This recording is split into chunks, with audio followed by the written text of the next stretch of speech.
Kahit yung sinasabi nila na nagtanong ako sa taong bayan, willing ba kayong mamatay? Nagsagot sila, oo. Pero hindi ibig sabihin na mamatay through an armed rebellion. Hindi. Mamatay, sabi niya ni Ninoy Aquino, Filipinos are worth dying for. Kapag willing kang mamatay at maging bayani, hindi ka naman revolting in an armed struggle. Willing ka lang i-offer ang buhay mo para sa isang noble cause, maging heroic. At hindi po yun inside. As a matter of fact, encourage you to be a hero. So nasa sa'yo na yan, Mr. Matiba. Good luck sa iyong kaso. Pero naninindigan ako na wala akong maling ginawa. Kaso ka lang ng kaso, hindi ako natatakot. Correct? Ano? Ano mo? Patayin mo! Magunahan tayo. May problema ang politiko natin, may problema ang mga politiko natin. Okay? Pero hindi yung bansa natin mismo ang may problema. No? Actually, hindi rin botante ang may problema. Talagang politiko ang may problema. Yung mga magnanakaw na ninanakaw yung boto natin para makapagnakaw pa sila ulit na makapagnakaw. Okay, sana matuto tayo dito dahil boto tayo ng boto ng mga magnanakaw kaya pinapayagan natin silang magnakaw sa atin. Yes! Next na po ang pinakaabangan ng lahat sa atin pong kapiyan sa PDP, ang Rapid Fire Round. At sa kanilang dalawa po natin ito ibabato yung mga question na ito, no? Sunod-sunod lang, sagot-tanong, para talaga masagot nilang lahat to. Number 1, is this a constitutional issue or political issue? Attorney Garcia, please. Constitutional. How about Both. you? Yes. So number 2, should Philippine courts come first? Yes or no? Yes. Citizens come first. Is ICC cooperation valid? Yes or no? Yes. ICC is a piece of shit. Okay. Number 4, sovereignty or accountability? Sovereignty. Both, but in serving accountability, it should follow due process. Is this a due process issue? Yes or no? Due process, yes. Includes due process issue, but by the whole, it's a political and constitutional issue. Was a TRO denial expected? No. Expected because everyone in the government is corrupt. Ouch! Who has the stronger opinion, Leonan or Lazaro Javier? Lazaro Javier. The Filipino have the true opinion. Yes, thank you. Is the Rome Statute withdrawal decisive? Is the Rome Statute withdrawal decisive? Yes, dapat yun. Paliwanag ko mamaya. Okay, thank you. How about you, Attorney Haro? We have withdrawn from the ICC already, so there's no jurisdiction over us. Okay, para po ulit sa inyong dalawa. Executive power or judicial power? Judicial power. People power!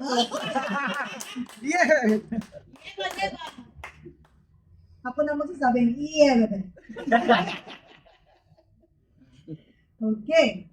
Is this headed back to the Supreme Court and bank again?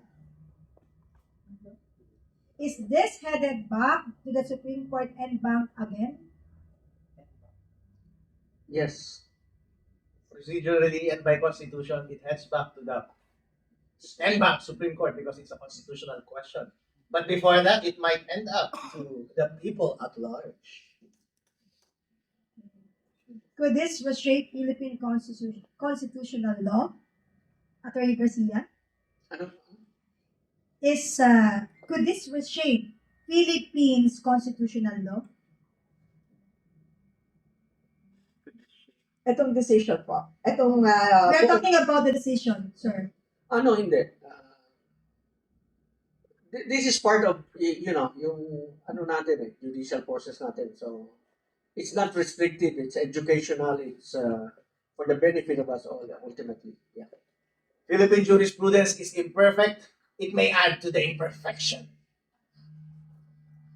Is arrest possible even without local warrant? No.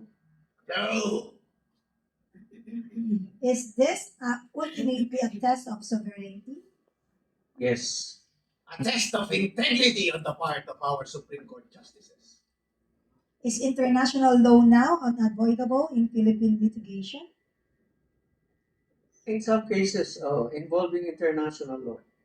We cannot avoid international law if it is wielded right. Ang galing.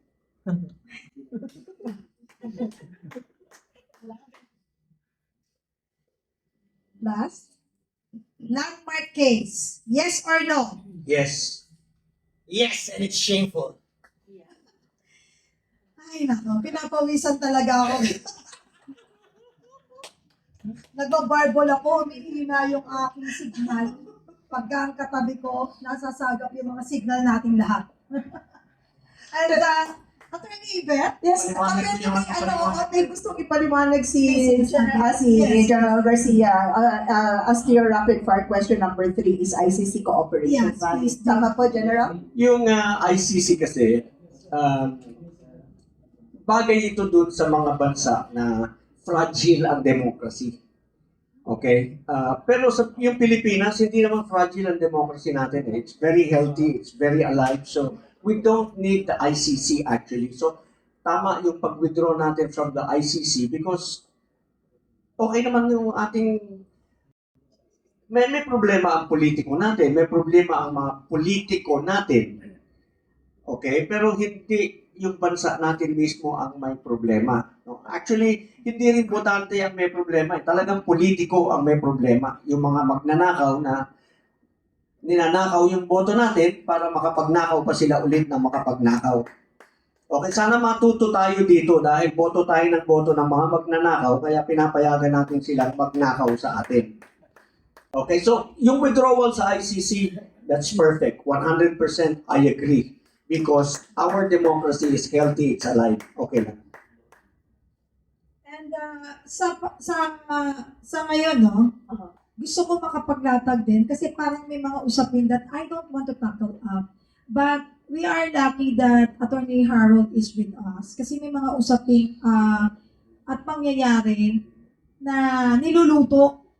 Dahil alam naman yun si Attorney Respicio, very vocal when we talk about corruption, yung abuse ng authority, mga batas ng Pilipinas na nalalabag, yung mga pinapaluktot na usapin, at nalilihis na katotohanan sa mga Pilipinong talagang lagi nilang biktima. Tulad na sinabi po ni General kanina, yun nga po, patuloy na nagnanakaw, tapos atin naman po silang sinusuportahan, naluluklok muli, tapos magtataka pa kayo kung bakit may magnanakaw.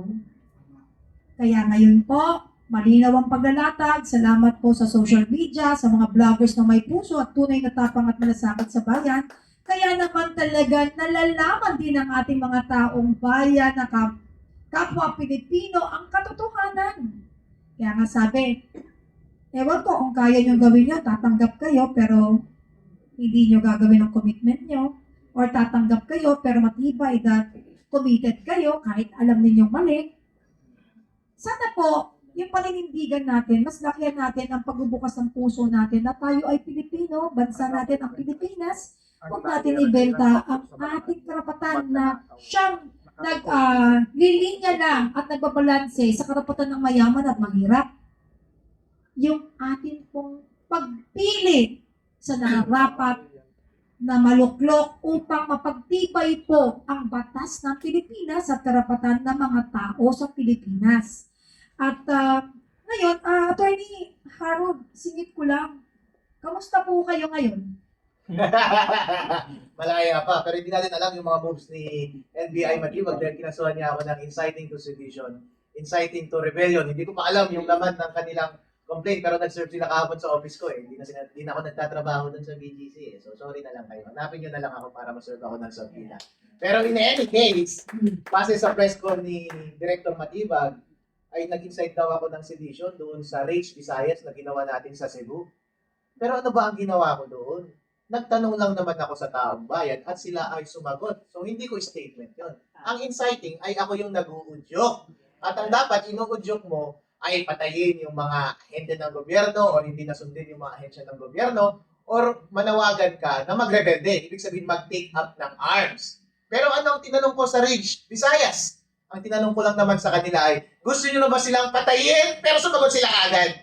Pero ang tanong ko ay, gusto nyo na bang patayin ang korupsyon? Hindi ko sinabing sila. Gusto nyo na bang patayin ang korupsyon? O, di ba? Hindi seditious yun. At hindi inciting yun dahil nagtanong lang ako. Freedom of asking questions ang tawag doon. At freedom of speech yun ng mga sumagot. Alright? At yung tinanong natin, gusto nyo na ba ng revolusyon? Uli, nagtatanong ulit ako. Kung baga sa batas, sa prosecution, ang standard ay reasonable certainty of conviction. Sa korte, proof beyond reasonable doubt. Pero kapag ako ang nagtanong at hindi ako yung sumagot, ibig sabihin merong uncertainty sa aking intention. Merong plausible deniability. So hindi siya pasok for prosecution at hindi rin siya pasok for conviction. And besides, kapag sinabi kong revolution, meron namang peaceful revolution. Hindi naman ibig sabihin rebellion kaagad. I-distinguish natin yung rebellion sa revolution. Ang rebellion, taking up arms to Okay. overthrow the government. Green Revolution. The Green Revolution is quite another revolution. It's a peaceful revolution.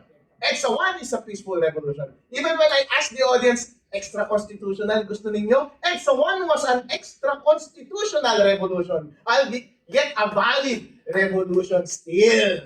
Yeah, valid yun, peaceful dahil hindi tayo nananawagan ng violence and harm doon sa government. Kahit yung sinasabi nila na nagtanong ako sa taong bayan, willing ba kayong mamatay?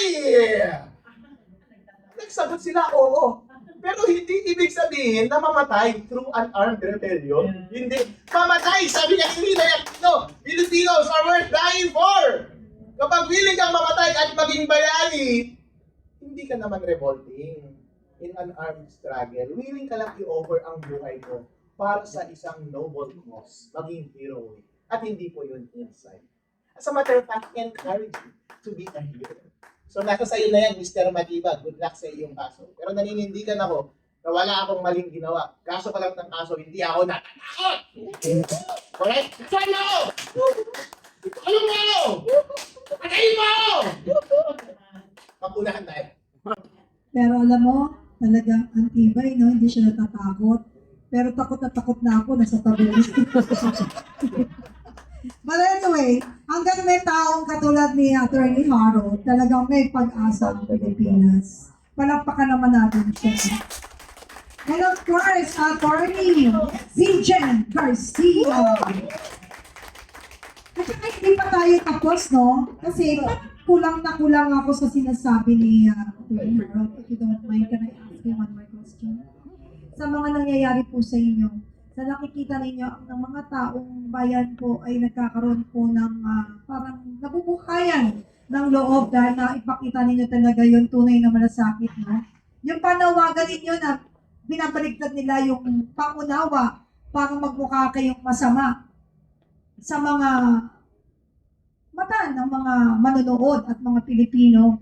Ano po yung masasabi ninyo sa pagbabaligtad nila ng meaning or kahulugan ng mga bawat salita na nilalabas ninyo sa publiko? Katulad niyan, ito po ay usaping politikal, ang layo pa naman po ng eleksyon. Bakit po nila kayo talaga pinipilit makasuhan at palabasing masama?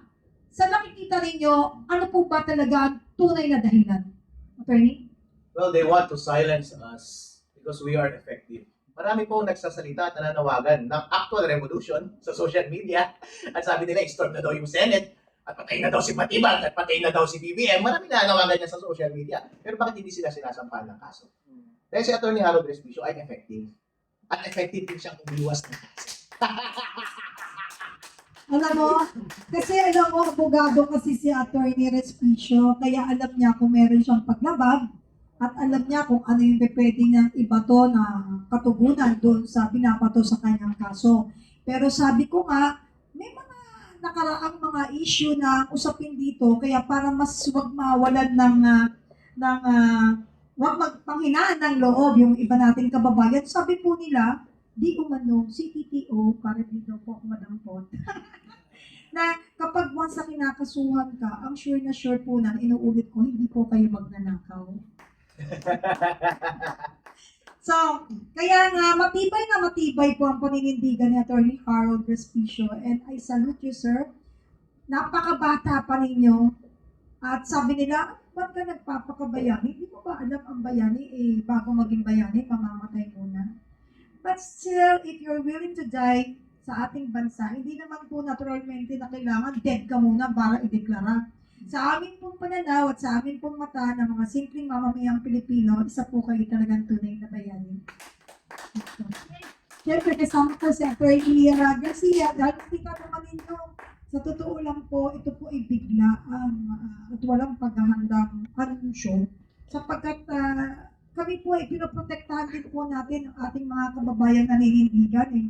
Kasi alam natin na habang naninindigan yan, marami po nakatutok dyan na mga kung ano-ano mga armas to destroy them and to stop them. Tulad na sinabi niya, ang ayaw nila, kaya puro kaso ang iyo talagang kakaharapin dahil ayaw nila na may sumisigaw ng katotohanan. And tama po, I think, or not, no? Hindi po think. Kita po natin how effective is Attorney Haro. And that's the reason also, yung stand po ng grupo po nila Attorney Garcia, binubusulan din po sila ng bibig. May mga kaso rin yan. Pagkatapos, bakit hindi natin buksan at bigyan ng daan yung mga nilatag nila na witness talaga na pwede mong isalang sa Senado para talagang lumutang ang katotohanan. Kaya mga kaibigan, mga kapwa Pilipino, na talagang tayo ang lupalaban ng patas sa araw-araw, hindi na natin dapat patong itimbang. Dahil unang-una, sana kung hindi sira ang timbangan. Hindi ko sinasabing sira ang kanilang timbangan, pero sa nangyayari po sa Pilipinas, ano po ba ang tingin ninyo? Ayos pa po ba? Kaya po habang may sumisigaw na nanawagan ng katotohanan at ginigising at minumulat ang mga mata ng mga Pilipinong natutulog pa rin magpahanggang ngayon sa kangkungan. Well, it's time bago mahuli ang lahat. Pero may Diyos po talaga na kahit mahuli man sa sinasabi nila at kala nila na pagtakpan, July na. Alam niyo, pag July, wala pa nga July, Mayo pa lang, bumaha na sa Estex.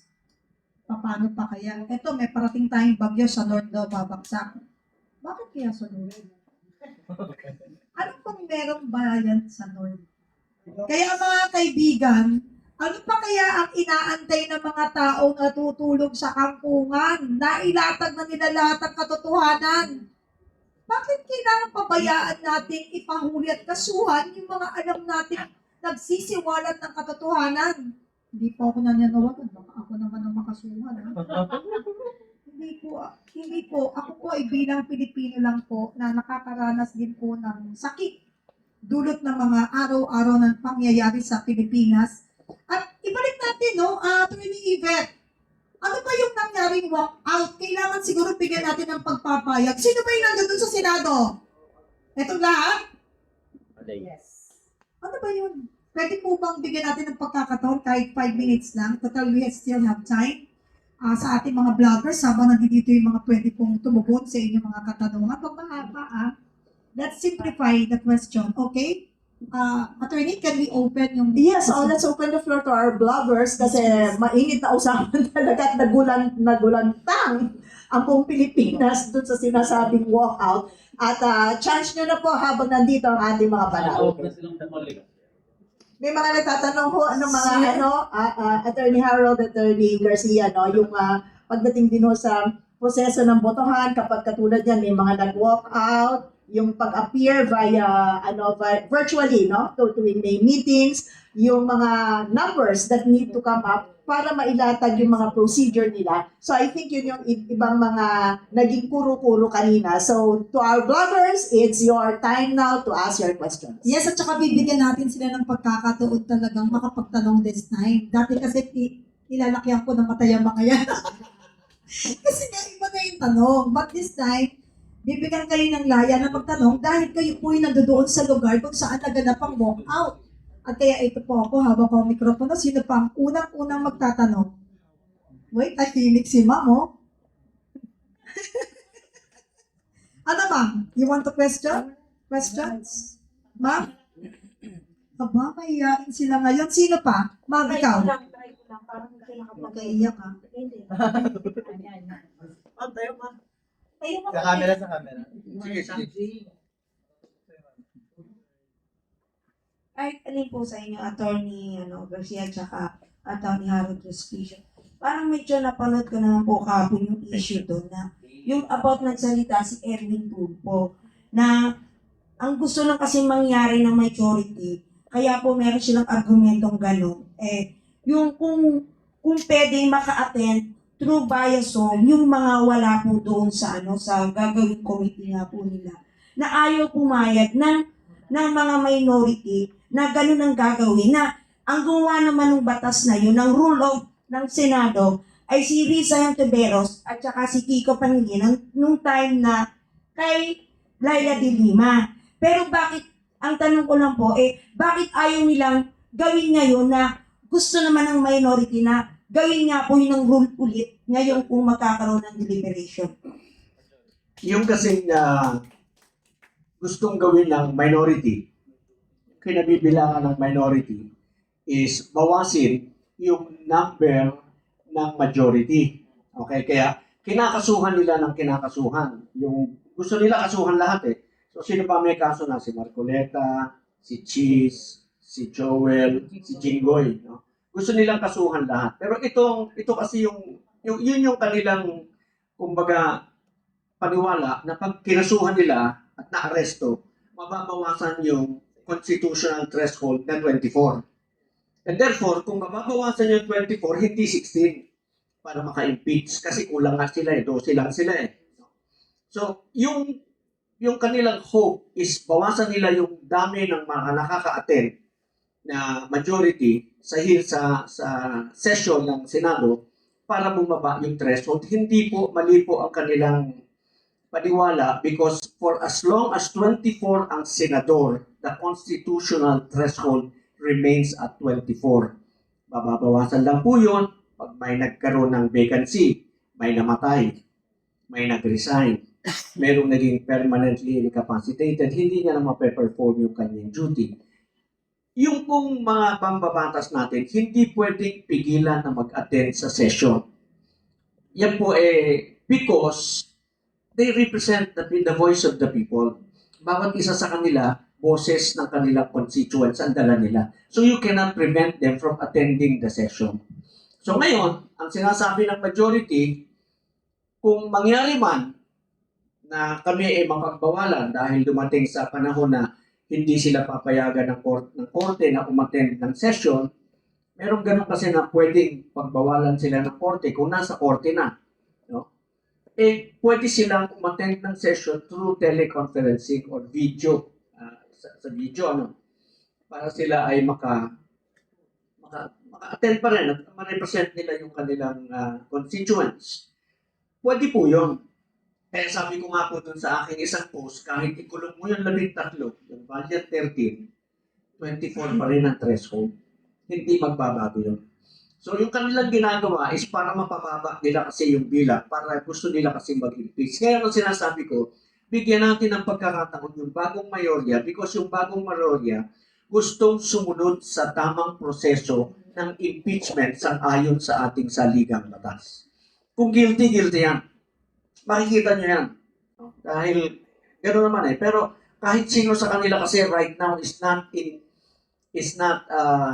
capable of rendering a guilty verdict kasi 13-11 yan Walang may 16. So, you are looking at the numbers na neutral na talagang ebidensya ang pagbabasihan para malaman natin kung may kasalanan ba yung nasasaktan o hindi.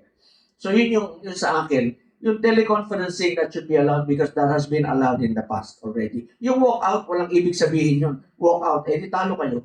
In-admit nyo lang na talo kayo ay wala na kayong argument, that's why nag-walkout Yes, Attorney Garcia. Parang mga bata, pag hindi binigyan ng candy, nag-walk out. Pag hindi na pagbigyan sa gusto, nag-walk out. Nag-lulapasay. Tapos kapag kunwari, na-checkmate dahil binabalik lang sa kanila yung pangyayaring ginawa, inaprova nila noon. Pagka ayaw nila, sila masusunod. Pwede pang ganon sa Pilipinas. Attorney Harold, please. Itong mga senador natin mahina sa parliamentary practice.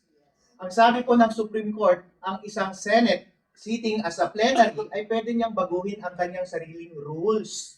Kaya nga po tinawag na plenary, anything goes by motion.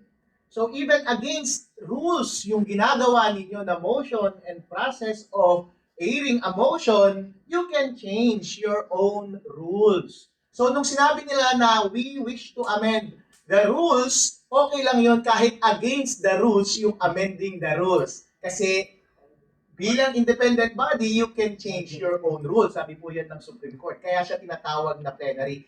Anything goes. Pero ang mas maganda po sana ng process ay, number one, nag-motion muna sana to suspend the rules para hindi mag-apply yung one day before, yung mga kung ano-ano mga debate, kung meron talagang debate pagdating sa mga ganong question. Pero implicit na yun, kahit hindi nila in-air yung motion to suspend the rules, implicit yun sa motion na ipasa on that very moment yung motion ng teleconferencing to vote. Implicit na po yun, to suspend the rules. Ngayon po, kapag nag-motion sila to divide the House nang wala ng deliberation, okay lang din po yun kung yun yung pleasure ng majority. Kaya nga po siya tinawag na plenary kasi again, anything goes. Kung ano ang pleasure ng majority, yun po ang masusunod. Kahit sabihin ng majority na wag na kayong magsalita, wala ng debate, yun na po ang masusunod. Yung debate po, ang nasa constitution lamang ay kapag magpapasa ka ng batas, ito naman ay hindi batas. Rule lamang ito. Internal rules lamang. So hindi yan constitutionally mandated na magkaroon ng deliberation. Kaya kapag sinabi ng majority, majority wins na wala ng deliberation. Kaya kapag sinabi motion to change the rules, kahit walang motion to suspend the rules, implicit na po yun, at sinabi ng majority na wala ng deliberation, sundin po ninyo ang majority dahil yun ang nakalagay sa konstitusyon. Ngayon po, pinagbabawal ba ng konstitusyon ang teleconferencing? Hindi po. Hindi po nakalagay sa konstitusyon yung venue kung saan uupo ang Senate. As a matter of fact, hindi naman kami constitutional during the time na nag-allow sila ng teleconferencing noong COVID. Therefore, valid ang teleconferencing. Again, plenary.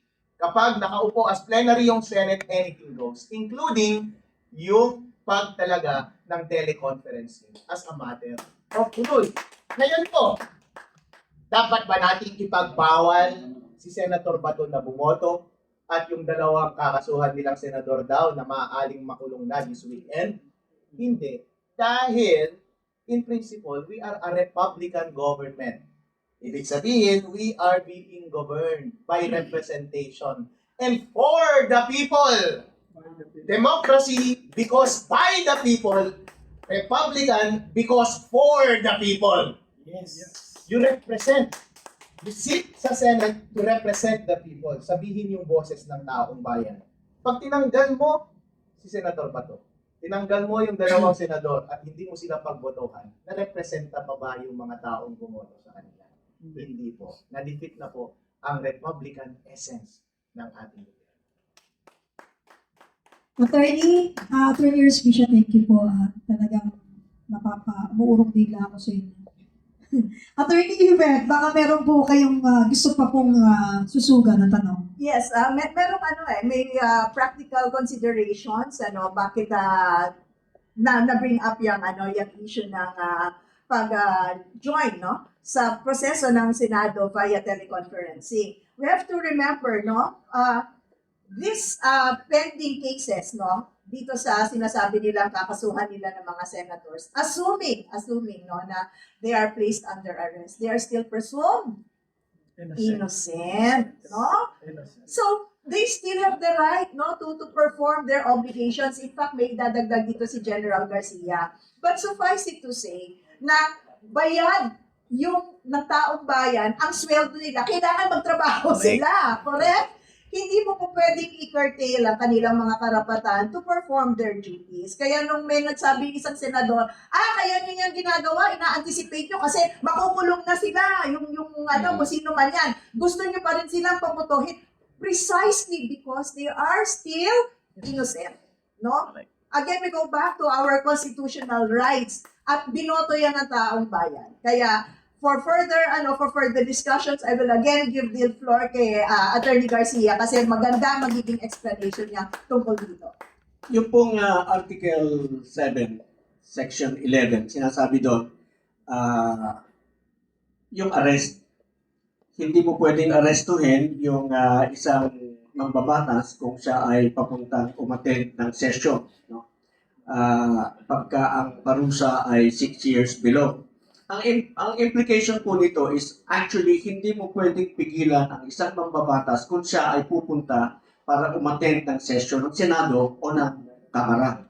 So, wala pong sinasabing pwede mong pagbawalan. Kaya sa akin po, sa aking pananaw, kung inaresto mo yung 13 at sinabi ng 13 may session kami, dalhin mo kami sa Senado, ikaw ay pulis, wala kang magagawa kundi dalhin mo sila ng dalhin at sunduin mo sila ng sunduin araw-araw tuwing may session sila sa Senado dahil yun ang maliwanag sa ating saligang batas. So you see, no, yung practical consideration, bakit mag-teleconferencing, no? Ina-advance ni Attorney Garcia, assuming na makulong yan, o dahil kailangan pa rin sila mag-attend, hingi ka ngayon ng permiso sa korte, payagan niyo siyang lumabas ng presinto para mag-attend. No? Andiyan yung mga police, after ng session ng sa Senado, ibabalik mo na naman sa kulungan. So yung practicality, no? Kasi they still have to perform. So mag-teleconferencing na lang. Hindi nyo pwedeng i-disenfranchise yung mga bumoto sa kanila dahil sa yung schema na gusto mong gawin para ma-prevent lamang yung mabawasan mo yung constitutional threshold.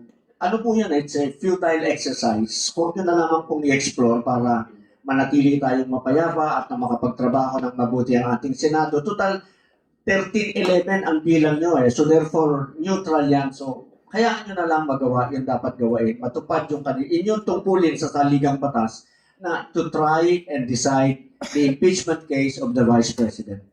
Ang karapatan po na pagboto pagdating sa impeachment or any matter doon sa Senate ay exercise ng taong bayan through their representatives.